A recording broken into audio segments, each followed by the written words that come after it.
Hello my dear students, welcome back to your online class. So yesterday in virtual class we have already discussed chapter 2, that is reproduction in plants. So some of you could not attend the virtual class, so for every one of you let's revise it once again. Okay, so name of the chapter is reproduction in plants. Now first let us understand what do you mean by reproduction. Now reproduction means giving rise to new individual or giving rise to a offspring is referred to as reproduction. Now reproduction in general can be divided into two types. They are asexual and sexual reproduction. Now first, when we discuss about asexual reproduction, now in case of asexual reproduction, parents give rise to exactly same copy of them. Okay, and here involvement of two partners is not required. Only one parent can give rise to a new offspring which is of a same type. Okay, now in case of sexual reproduction, there is an involvement of two partners, that means two parents are involved, that means sex cells or gametes are involved, and here the offspring that is produced is not exactly same to that of our parents. They have a characteristic of both the parents, that and even they show certain variation in them. Okay, so I hope you understood the difference between asexual and sexual reproduction. So in today's class, since the name of the chapter is reproduction in plants, so first we will be discussing about asexual reproduction. Asexual reproduction in plants. Now when we are discussing about asexual reproduction in plants, as a model of example for different asexual reproduction, they have given you the example of bacteria, fungi, bacteria, yeast. Okay, under fungi, mold.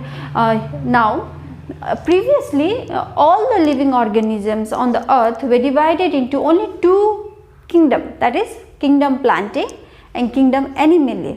So previously this bacteria, this molds were placed under kingdom Plantae. That's why we are giving the example of kingdom this bacteria, mold, and then discussing asexual reproduction. Okay, first let us understand what are the different types of asexual reproduction. So different types of asexual reproduction are your binary fission, then you have budding, then you have fragmentation,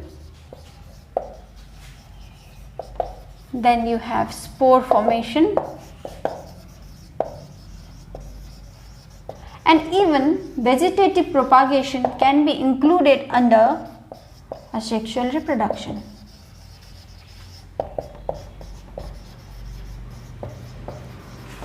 So let's take up each topic one by one. First let us discuss about what is binary fission. Now if you look at the term, binary means two and fission means division.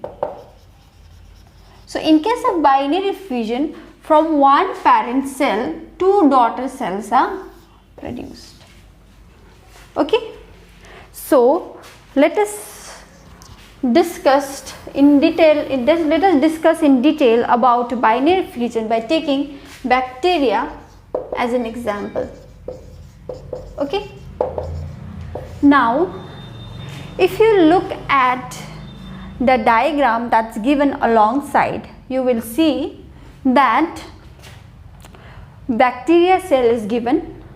So in first stage, the genetic material inside the bacterial cell elongates, so that elongates in a sense that it multiplies or duplicates, so that equal distribution can be taken place in our daughter cells. Okay, then you can see in third stage that the constriction has occurred and the constriction deepens and the genetic material is divided into two, right? So and finally giving two daughter cells. Okay, so that's binary fission. You can see from one parent cell, 2 daughter cells are produced. So that's your binary fission. Now let's take the example, discuss about budding. So for budding, let us take the example of yeast. Yeast is an only fungus which is unicellular. Now if you look at the diagram that's given alongside, you can see that from a yeast, small outgrowth has occurred, nuclear division is taking place, and finally that bud is maturing by appearance of abundant cytoplasm, vacuole, and finally when the bud is matured enough, it disassociates itself from the yeast cell, and then that bud will again act as an individual yeast later on. Okay, so that's budding. Now next, coming to fragmentation. For fragmentation we are taking Spirogyra as an example. Now fragmentation only means the body being divided into different parts. So if you look at the figure there, you see that when this whatever part from which the Spirogyra gets divided, that part now acts as an individual organism. So whatever fragments occur, that particular fragments only will give rise to a new individual. That's why of fragmentation. Now coming to spore formation. Now first let us understand what is spore. Now spore are small microscopic reproductive structure. Okay, now within that spore only it is an individual cell, but in a micro we cannot though it's visualized through our naked eyes also, it appears as a small black dot like structure in that particular organism. For example, in case of mold or let that be fawn, okay, it appears a small dot like structure. So but these dots as an individual is a reproductive structure. They later on give rise to a new organism. Okay, so this spore formation, when spore is generally formed in any kind of organism whenever the condition outside that organism is not favorable.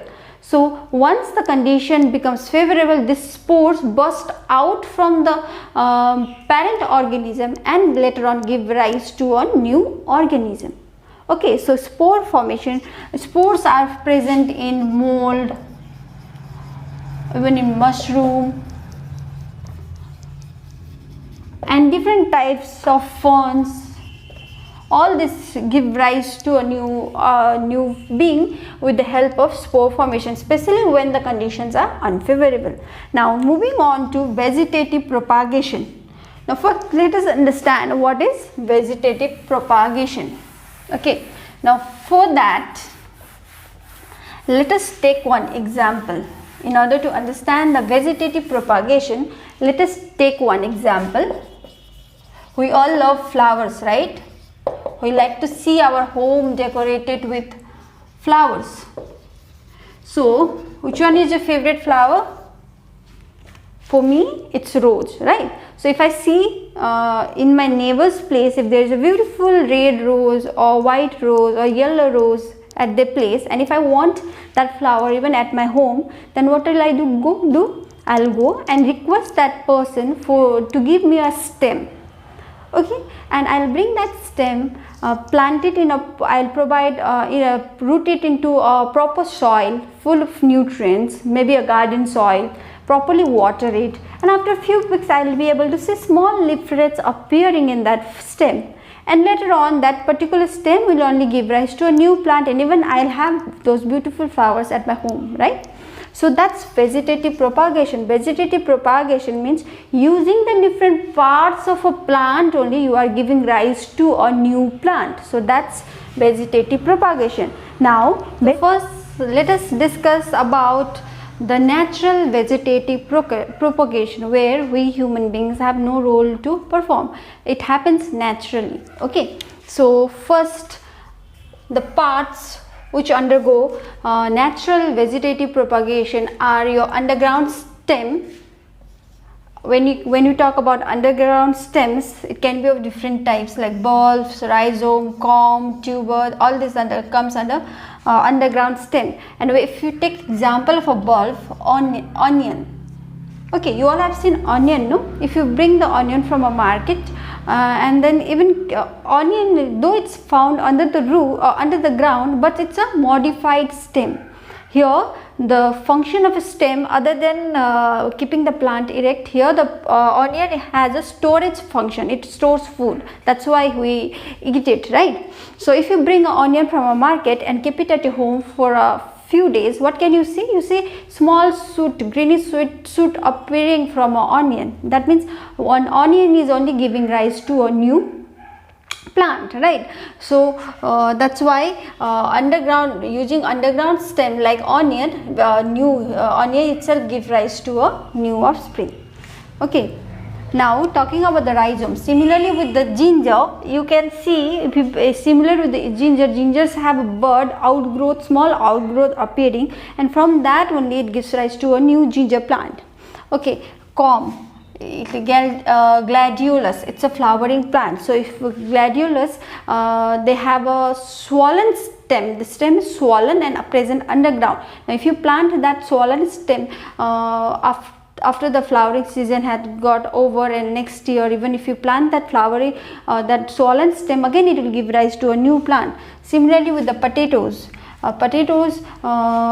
you can see that similarly in potatoes also the small bud appears, and from that bud only new plant is arisen. Okay, so you see naturally also there are different plants which give rise to a new plant. Okay, now talking about the other parts like runners and stolons. In case of strawberry, they have a small stem, and from that stem only small axillary or tertiary roots appear, and that roots will if rooted will give rise to a new strawberry plant. Now talking about the roots, like roots of a sweet potato, okay, or dahlia. If you have seen the flowering plant like dahlia, it's a seasonal plant. So after the flowering season has gone, and if you preserve that root and keep, and next year if you plant that root, again it will give rise to a new plant.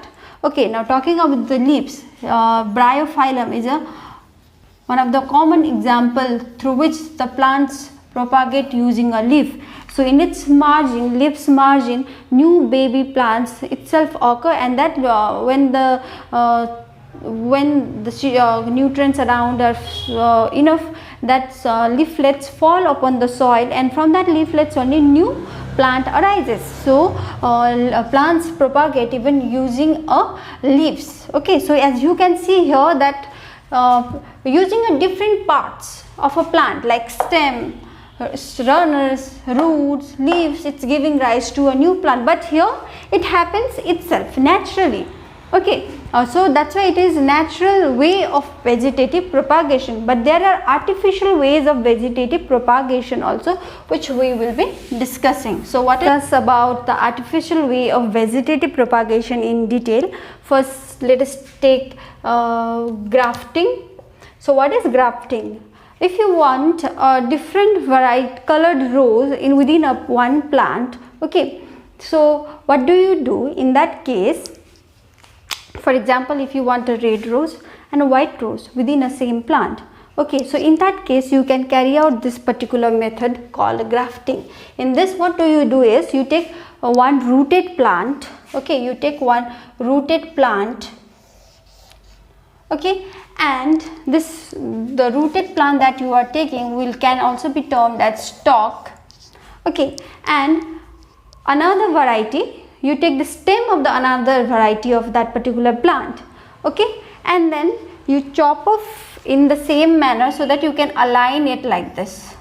Now this stem which you have taken from the other plant is known as cyme, okay, and then you wind it in such a, either tie it with a rope or a sellotape, and then try to stick this two stem together, okay, so that they do not detach itself. So after a few days you see that they have with the inner mechanism of a plant itself, the two stem has permanently stuck, okay, and that from that stem new leaves are rising, okay. Now that new leaves further will get give rise to a new plant where you can get the variety of both the flowers, that is red as well as white, Okay, so that's called grafting. When you are taking the two stem, if you want to get a better variety of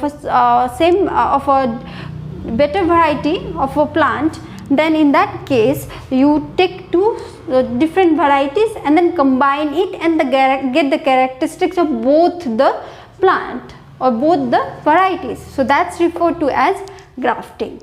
Okay, now next one is your layering. Layering, it can be carried out in plants like strawberry, where they have a young stem, the small roots appear. In that case, what can you do is, you can take one young stem and make sure that, and you place it under the soil and make sure that the other part is exposed to the air. Okay, so since the roots appear from the stem region, so this particular portion will be rooted to the soil, and from here the new plant leaves will arise, and later on you can chop off this region, and this whole region will only give rise to a new plant. So this is called layering, where you cover the portion of the stem under the soil and you let the terminal portion expose out to the air, and later on from that stem the roots appear, and then it gets rooted in that soil, and later on give rise to a new plant. Okay, now next type is your cutting. Now in this case, you simply have to take a stem and then root it under a soil and provide it with the proper nutrients, and later on small leaflets appear and later on give rise to a new plant. This kind of thing can be carried out in case of rose plant, hibiscus plant, where you just need a stem, root it under the soil, and that it will give rise to a new plant. Okay, advantage of vegetative propagation. So since it's a type of asexual reproduction, and asexual reproduction, it means you get exact copy of the parent plant. So here you can get the exact copy of that, and since it's a very easy method, cheaper method, okay, and it is used to grow different kind of ornamental plants. Ornamental plants means plants which are used for decoration purpose. You can mix the varieties also of different plants of the same species and get the new varieties of your choice. Okay, so here the thing is, you can get something of your choice. Okay, so that's the importance of advantage of vegetative propagation. Now what is the disadvantage? Disadvantage can be linked to your advantage only, since you get the same variety only, you do not see any kind of variation, because it gives rise to exactly that of a parent plant, so you do not get any variation. And second thing is, if there is any diseases associated with the parent plant, then it will be carried forward in the new plant also, so that's also a disadvantage of it. Okay, so I hope you understood asexual reproduction in detail. We discussed about budding, binary fission, fragmentation, which we have discussed in our virtual class too. So the other type which we had not discussed through a virtual class was vegetative propagation. Vegetative propagation, where you use the different parts of a plant to get a new plant. So here we discussed about artificial method of vegetative propagation and natural method of vegetative propagation. Natural method, naturally it happens, you do not have any role to perform. Certain roots or certain stem itself give rise to a new plant. Okay, now next that we discussed artificial method, where we human being have a role to play in propagating the plant. So cutting, layering, how is it done, we have already discussed. Okay, so that's all for today. Go through your book properly. If you have any problem, please let me know. Thank you.